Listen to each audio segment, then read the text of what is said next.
Vamos a ir rápidamente ahí, Lucas capítulo 15. Ahí, Debbie, si podés ponerla. Ahí se ve, la parábola del hijo pródigo.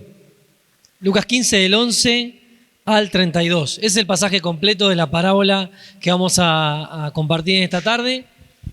Y así, a modo de introducción, esta parábola es parte de un conjunto de 3 parábolas en realidad que el Señor transmitió y enseñó en una oportunidad y en el Evangelio de Lucas. Esta parábola en sí, solo Lucas la cuenta, solo Lucas la relata, así que es muy particular poder estudiarla. Vamos, antes de ir al versículo 11 y poder leer la parábola por completo, vamos a ver ahí en el capítulo 15 al principio, los versículos 1 y 2, que nos van a dar el contexto general de las parábolas, de estas 3 parábolas. Sin estos 2 versículos, es muy difícil entender por qué Jesús menciona estas 3 parábolas y por qué Jesús enseña puntualmente la parábola del hijo pródigo. Vamos ahí al capítulo 15, versículo 1 y 2. Dice, lo tienen todos, ¿no? Se acercaban a Jesús todos los publicanos y pecadores para oírle, y los fariseos y los escribas murmuraban diciendo, este a los pecadores recibe y con ellos come. Y el versículo siguiente, que es el 3, dice, entonces, ¿sí? Siempre que hay un entonces, hay una causa anterior que está generando lo que va a pasar después, ¿sí? Entonces, se acercaban a Jesús, ¿quiénes? A escucharlo. ¿Quiénes se acercaban? Los publicanos y los pecadores. Solo para hacer un refresco, recordar un poco, hacer memoria. ¿Quiénes eran los publicanos? ¿Alguien me puede explicar quién era un publicano? Rápidamente. Escuché ya algo de impuestos. ¿Qué era? Un recaudador de impuestos. Si alguno vio una serie de Jesús, sea Chosen o alguna de esas, va a saber que, por lo que se puede ver en la serie, nos ayuda a graficarlo, el publicano era un traidor. Era un judío que trabajaba para el Imperio Romano para sacarle plata a sus propios compatriotas que eran los judíos. Así que, ¿cómo te pensás que veía la gente a los publicanos? ¿Bien o mal? Mal. Eran una lacra, ¿sí? Así que se acercaban los publicanos. Pero después dice, y los pecadores. Ahora, todos somos pecadores, ¿o no? ¿Por qué dice pecadores? Está refiriéndose quizás a personas que tienen una vida evidentemente pecaminosa. Todos somos pecadores, pero hay gente que ese pecado lo vive a flor de piel. Quizá eran prostitutas, ladrones, algunos creen que se refería a enfermos porque los judíos tenían en su mente que los enfermos estaban enfermos por causa de su propio pecado, a lo que el Señor Jesús después desmiente. Así que se acercaban a este grupo de personas, ¿no? Publicanos y pecadores, todo lo malo se acercaba a Jesús para oírle. Pero después menciona un segundo grupo, ¿sí? ¿Qué grupo es ese? Los fariseos y los escribas, ¿sí? Los fariseos eran las personas más rigurosas con respecto a la ley judía, cómo debía vivirse si uno quería agradar a Dios. Y los escribas eran los doctores de la ley o los que entendían e interpretaban la ley para enseñarla, ¿sí? Ahora, ¿qué pasaba? Cuando Jesús se pone a disposición de los pecadores y los publicanos, estos fariseos dicen, se junta con lo peor de lo peor. Y con ellos come, comparte, tiene ahí tiempo con ellos. Entonces, a raíz de eso, Jesús va a transmitir 3 parábolas, ¿sí? La primera parábola, la parábola de la oveja perdida, ¿sí? La segunda parábola, la parábola de la moneda perdida. Y la tercera, la del hijo pródigo o el hijo perdido, sería más acorde a las otras 2. Jesús va a ir subiendo en intensidad. La primera parábola menciona a una oveja que se va del grupo y se pierde, ¿sí? Entonces el pastor deja 99 ovejas para ir a buscar a la que se perdió, ¿sí? Hagamos un poco de cálculo. 1 sobre 100 es un 1%. ¿Era mucha la pérdida del pastor si la dejaba ir a la oveja? No.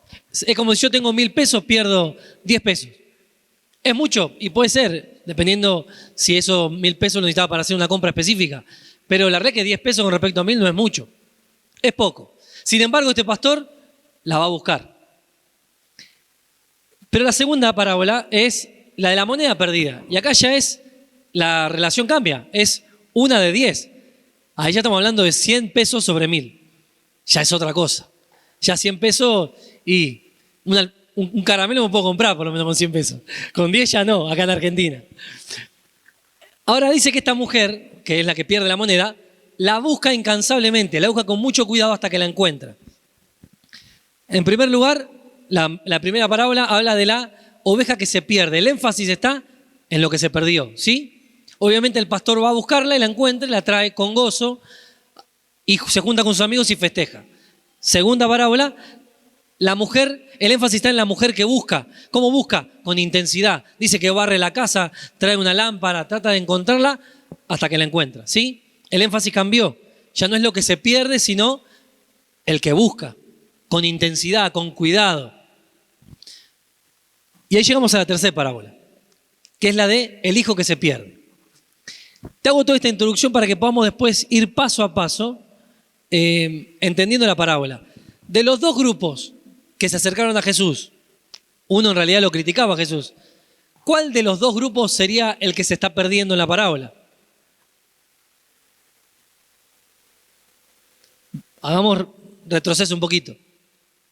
Dijimos que primero se perdía una oveja, ¿sí? Segundo, una moneda. Ambas cosas eran de valor para el que lo perdió. Bien. A Jesús se acercaban dos grupos de personas, los pecadores y publicanos y los fariseos. A simple vista, ¿quién estaba perdido? ¿Quiénes estaban perdidos? Los pecadores y los publicanos. Bien. Entonces Jesús va a pasar a la tercera parábola. Vamos a leerla por completo. Y ahí la vamos a empezar a dividir. Dice, versículo 11. También dijo, un hombre tenía 2 hijos. Y te voy a pedir por favor que prestes atención a los detalles. Y el menor de ellos dijo a su padre, Padre, dame la parte de los bienes que me corresponde. Y les repartió los bienes. No muchos días después, juntándolo todo el hijo menor, se fue lejos a una provincia apartada. Y allí desperdició sus bienes viviendo perdidamente. Y cuando todo lo hubo malgastado, vino una gran hambre en aquella provincia y comenzó a faltarle. Y fue y se arrimó a uno de los ciudadanos de aquella tierra, el cual le envió a su hacienda para que apacentase cerdos.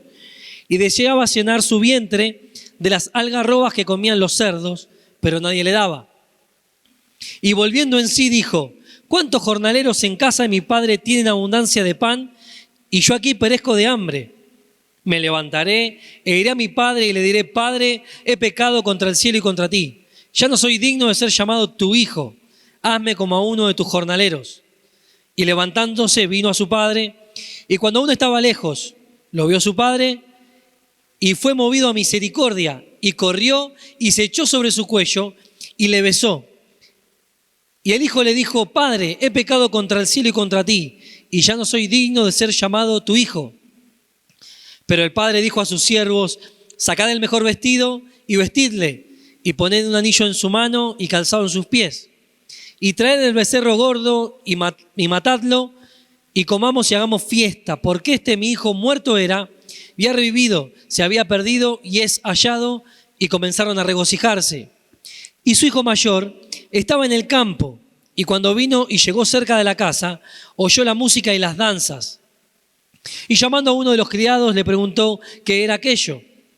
Él le dijo, tu hermano ha venido y tu padre ha hecho matar el becerro gordo por haberle recibido bueno y sano. Entonces se enojó y no quería entrar.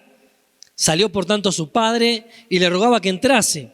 Mas él respondiendo dijo al padre, he aquí tantos años te sirvo, no habiéndote desobedecido jamás. Y nunca me has dado ni un cabrito para gozarme con mis amigos. Pero cuando vino tu hijo, que ha consumido tus bienes con rameras, has hecho matar para él el becerro gordo. Él entonces le dijo, hijo, tú siempre estás conmigo y todas mis cosas son tuyas. Mas era necesario hacer fiesta y regocijarnos, porque tu hermano era muerto y ha revivido. Se había perdido y es hallado. Vamos a orar. Padre, una vez más, te pedimos que nos puedas hablar a través de tu palabra y que tu Espíritu Santo pueda aplicar a nuestro corazón su enseñanza. Ayúdanos a poder vivir lo que nos quieres enseñar en esta tarde. Oramos en el nombre de Jesús. Amén. Si tuviéramos que dividir esta parábola, la podemos dividir por los personajes que la involucran, ¿sí? ¿Cuántos personajes hay? El primer personaje, ¿quién sería para ustedes el primer personaje? No escucho. Vamos, fuerte. El padre, bien. Un hombre tenía 2 hijos, dice el texto. El padre es la figura principal de esta parábola. Sin embargo, la parábola se la conoce como la parábola del hijo perdido, ¿sí? Va a cambiar eso ahora cuando empecemos a desfragmentar un poco la parábola. El padre y los otros 2 actores, el primero, el hijo mayor, y el segundo, el hijo menor. Bien. Entonces vamos a dividirla de esta manera. Vamos a ver quién era el hijo menor o qué es lo que hace el hijo menor. ¿Recuerdan los primeros versículos? ¿Quiénes se acercaban a Jesús? Publicanos y pecadores. Bueno, el hijo menor representa a este grupo de personas que se acerca a Dios después de haber vivido una vida perdida, una vida malgastada, después de haber tenido heridas, consecuencias de sus pecados. Y vienen a Dios para poder sanar, para poder restaurar su relación con Dios y poder recuperar algo de esa vida que perdieron. Era la vida que Dios les dio, pero ellos la tomaron y la vivieron perdidamente. Vamos a analizar un poquito. Dice que este hombre tenía 2 hijos y el menor de ellos le dijo a su padre que le diera la herencia. Ahora, ¿cuándo se cobra una herencia en la vida real? Cuando un padre que muere. Ahora, trasládalo a esa época donde los roles sociales, los roles en la sociedad eran muy rígidos. Un padre, como este padre, se lo denominaba mayormente patriarca, era como la figura principal de la familia. Decirle eso a este padre no solamente era una falta de respeto, era un acto que merecía, en esta sociedad, merecía desecharlo socialmente. Había un ritual cuando un hijo deshonraba de esa manera a un padre, en donde el padre, ¿sabes qué hacía? Delante de la sociedad llamaba al pueblo, a la ciudad, agarraban al hijo, el hijo deshonroso, agarraban una vasija y delante de todo el pueblo rompían la vasija, el padre. Y le decía, vos ya no vivís para mí, estás muerto. Era tan tajante la ley en ese tiempo. Ahora vos fíjate, este hijo se atreve a decirle, padre, dame lo que me corresponde.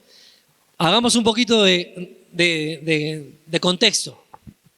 En la ley judía, al que le correspondía la herencia primeramente, y también en la actualidad creo que pasa así, es al hijo ¿qué? Mayor, ¿sí?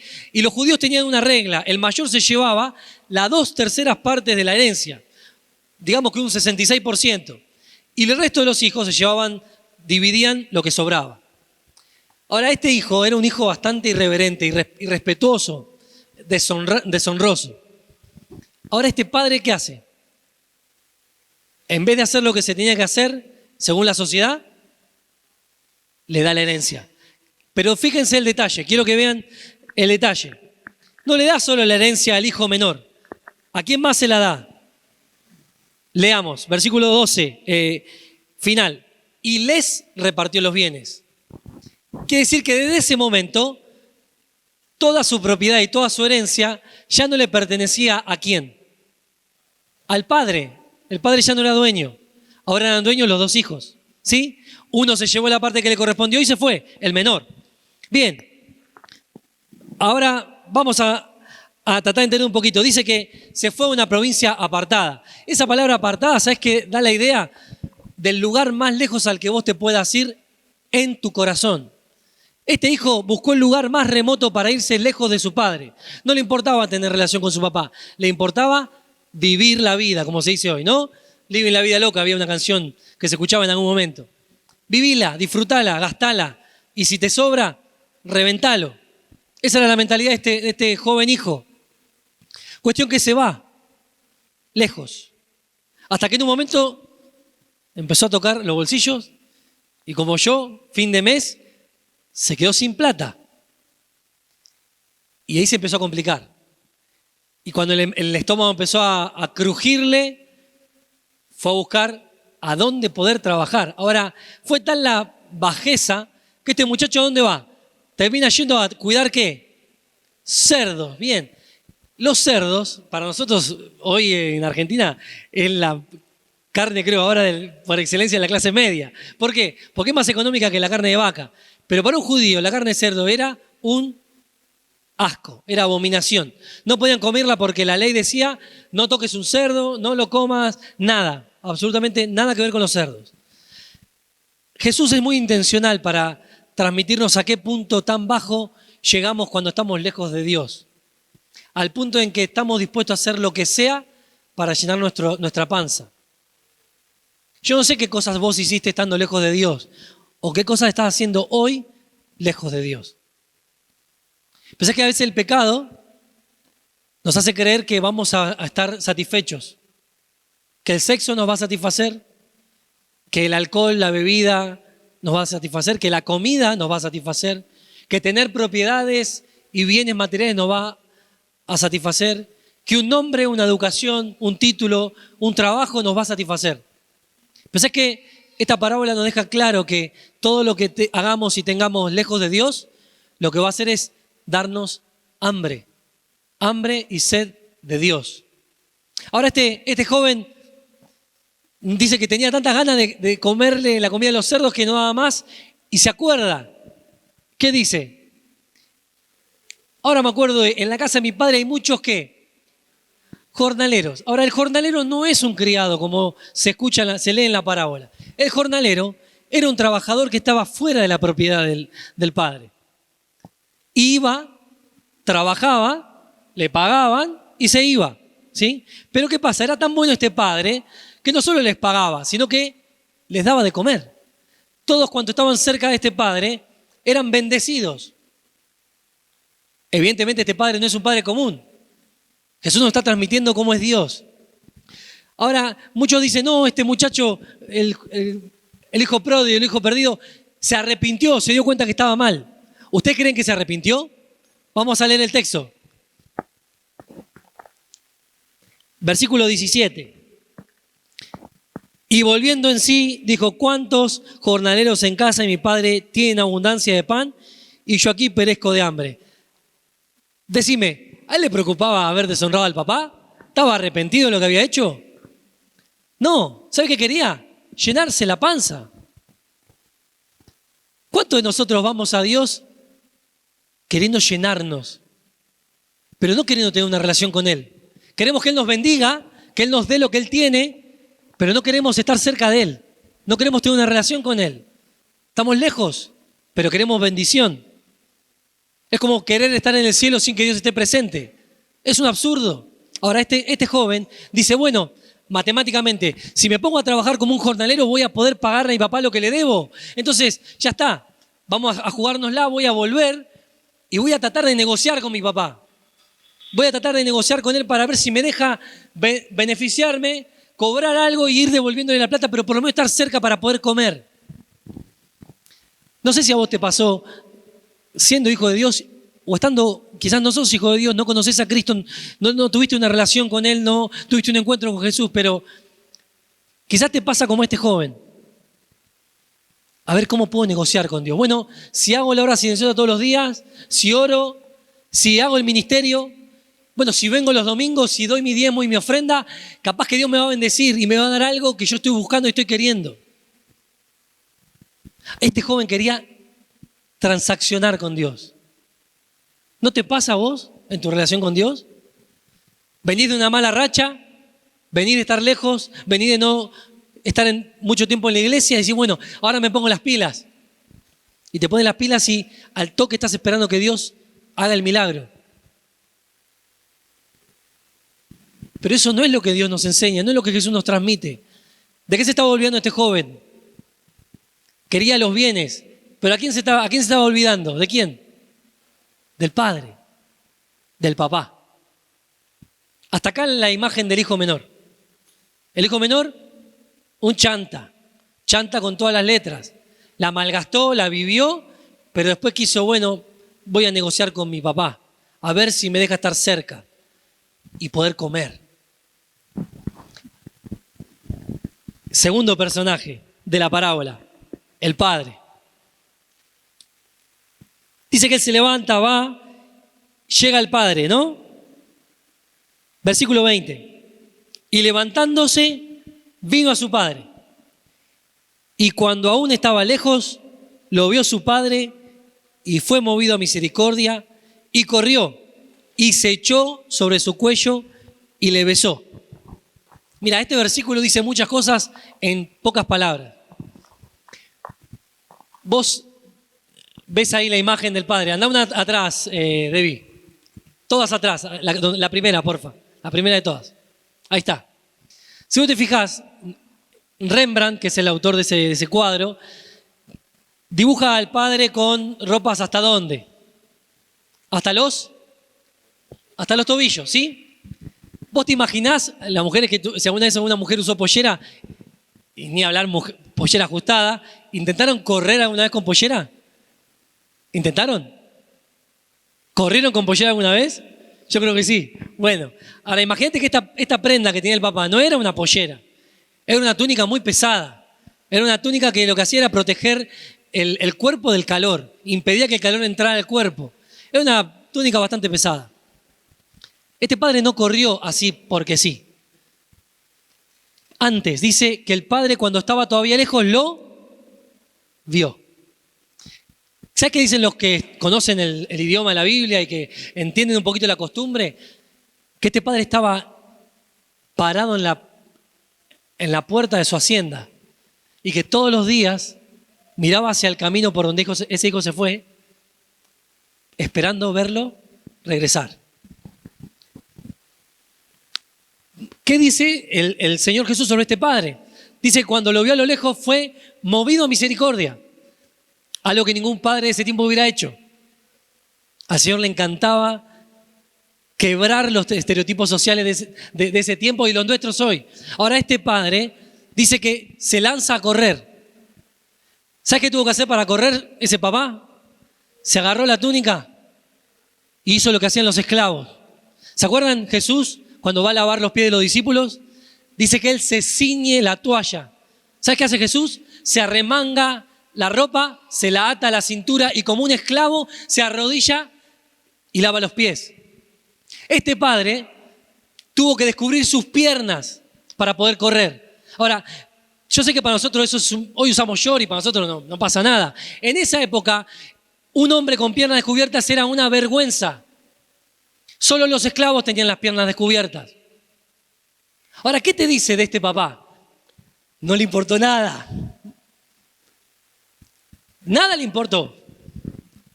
Y dice que se arremanga la ropa, se la ciñe a la cintura y sale a correr. No solo eso. Dice que este padre se lanza sobre el hijo. ¿Cómo estaba el hijo? Sucio, lleno de olor ¿a qué?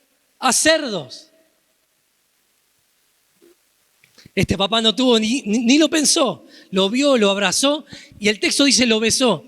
Los que traducen algunos pasajes distintos dicen lo besó y lo besó y lo besó.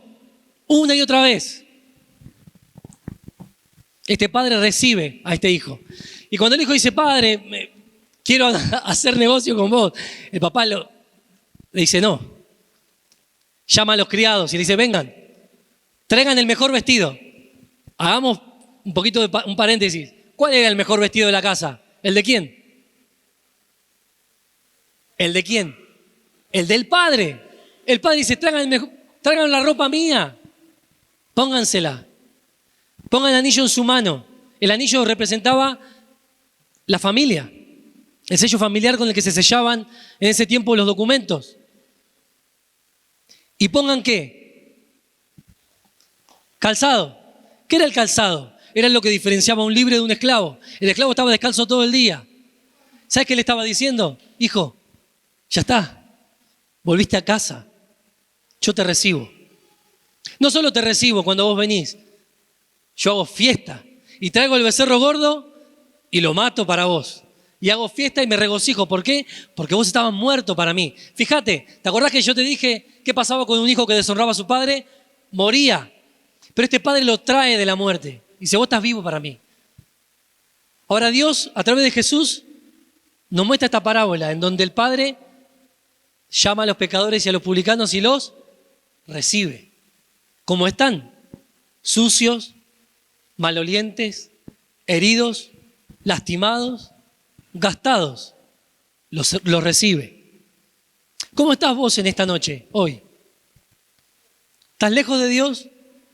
¿Tuviste un encuentro con Jesús? ¿Entendiste que sos pecador y que ese pecado te separa de Dios como un abismo nos separa del otro lado del abismo?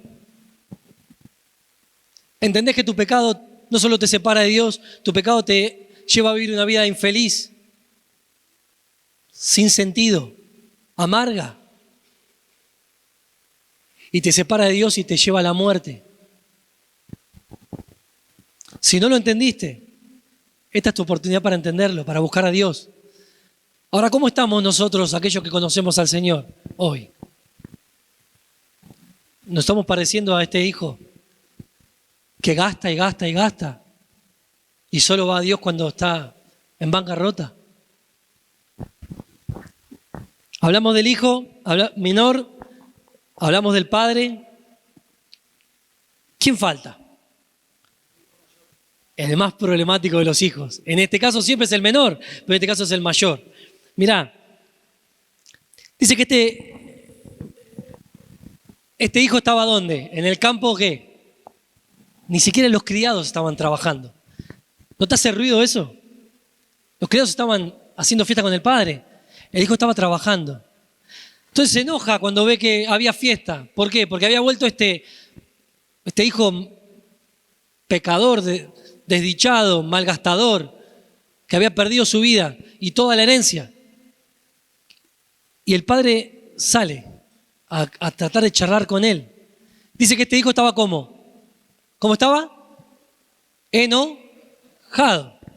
Estaba muy enojado. ¿Por qué? Pues dice, Demo se ríe porque cuando yo corto las palabras me carga Demo. Hago que la completen. Este hijo estaba enojado. Ahora, ¿a quién te pensás que está representando este hijo? A los fariseos y los escribas. Ellos estaban enojados con Dios o con este Jesús porque este Jesús recibía a lo que ellos rechazaban. Recibía a los pecadores. Y ellos les exigían a los pecadores que cambiaran su vida antes de recibirlo. Ahora, hay algunos detalles de este hermano mayor. Vamos a leer ahí, versículo 29.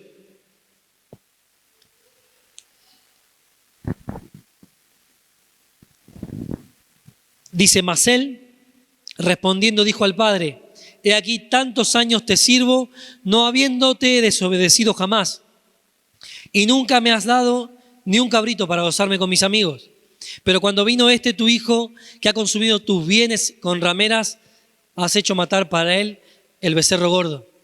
Entonces el padre le dijo, hijo, tú siempre estás conmigo y todas mis cosas son tuyas.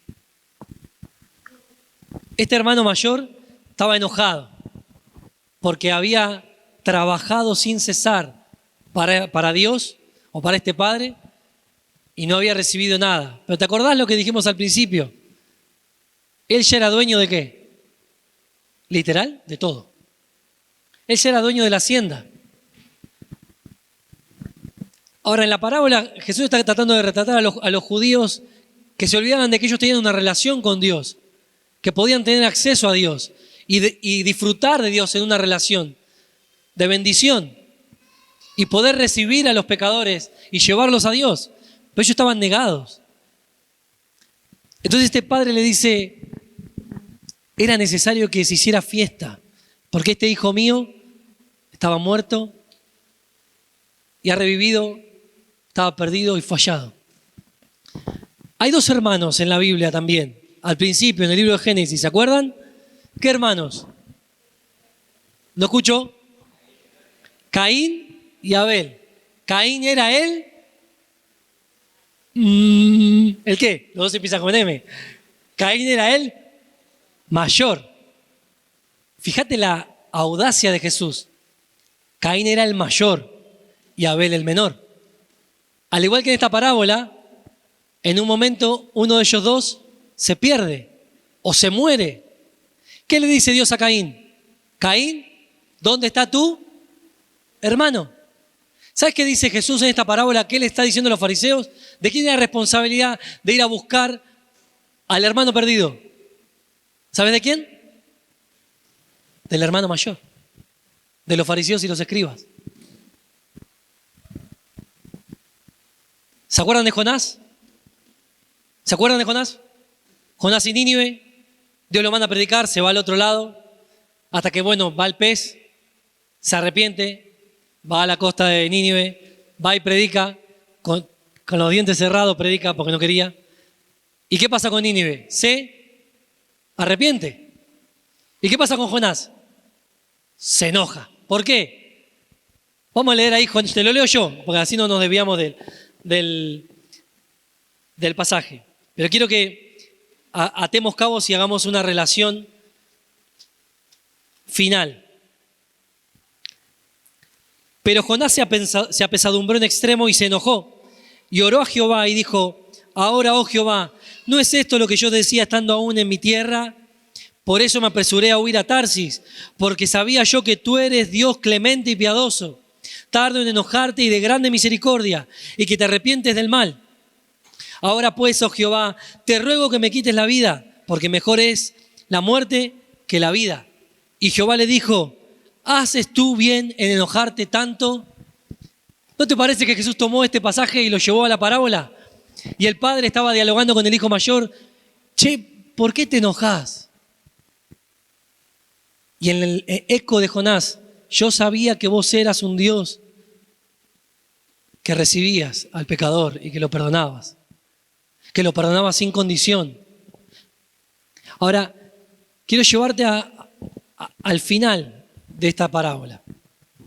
El objetivo de la parábola era tocar el corazón del hijo mayor.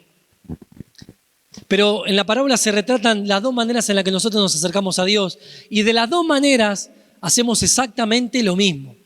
Venimos a Dios rotos, buscando ¿qué? Un milagro. No buscamos a Dios. Buscamos el milagro que Dios nos va a dar. O venimos a Dios muy trabajadores y serviciosos, tratando de ganarnos lo que Él nos puede dar. Ambas formas de relacionarnos con Dios es equivocada.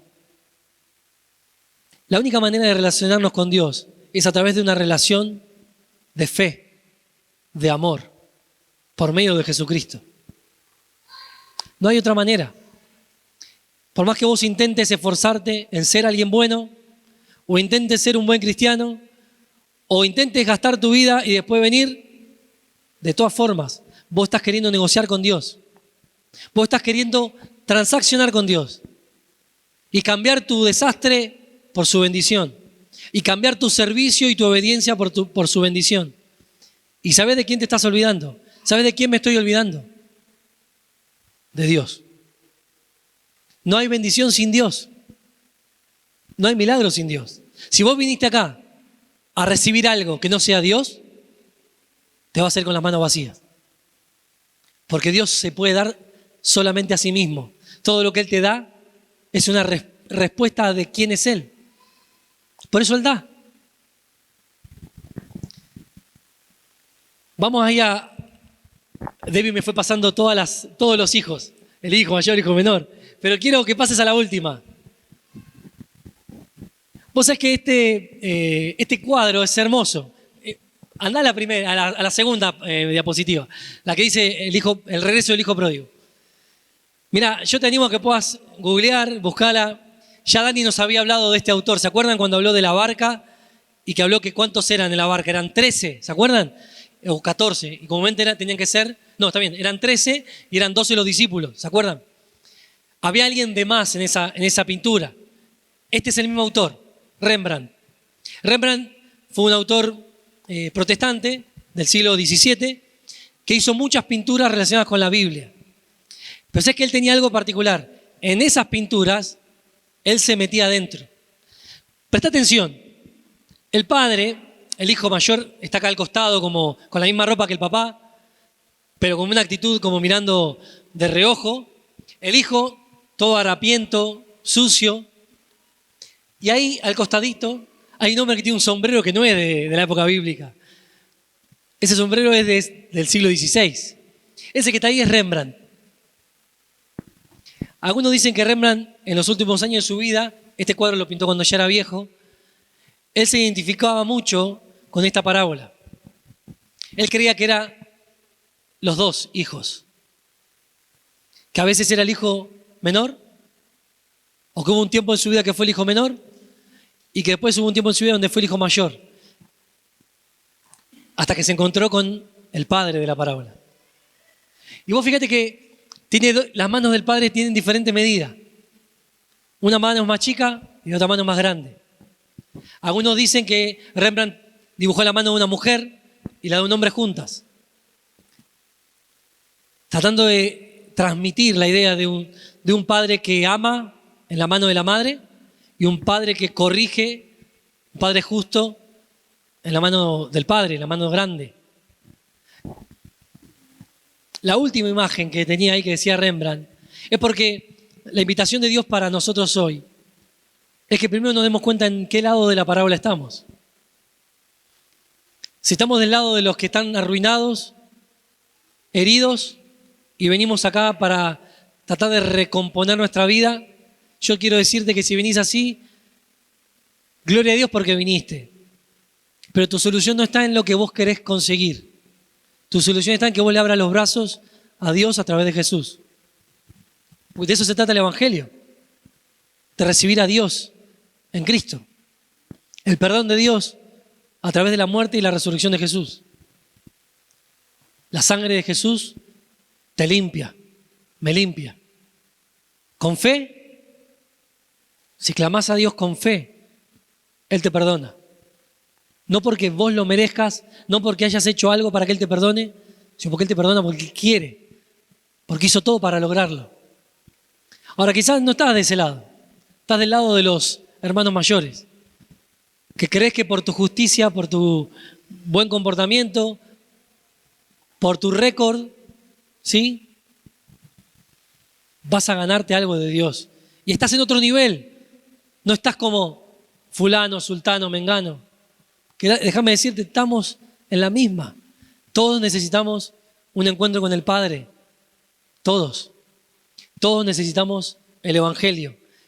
Ya sea el que no lo conoce, ya sea el que arrancó hace poquito, ya sea el que tiene 30 años de creyente. El Evangelio lo es todo. Porque Dios te sigue salvando aún hoy de tus pecados, aún hoy de mis pecados. Me sigue perdonando, sigue lidiando con mi pecado todos los días. Necesitamos de Dios. Entonces yo te animo a que puedas esta noche, esta tarde, cerrar tus ojos. Sí, tener un tiempo ahí con Dios, tiempo de oración personal. Olvídate del resto, olvídate de mí, cerrá tus ojos y pensá en este Padre que no pone condiciones, ¿sí?, al que no lo puedes engañar. Él te conoce mejor que nadie. Él me conoce. Él sabe cuántas veces me levanto y cuántas veces me caigo.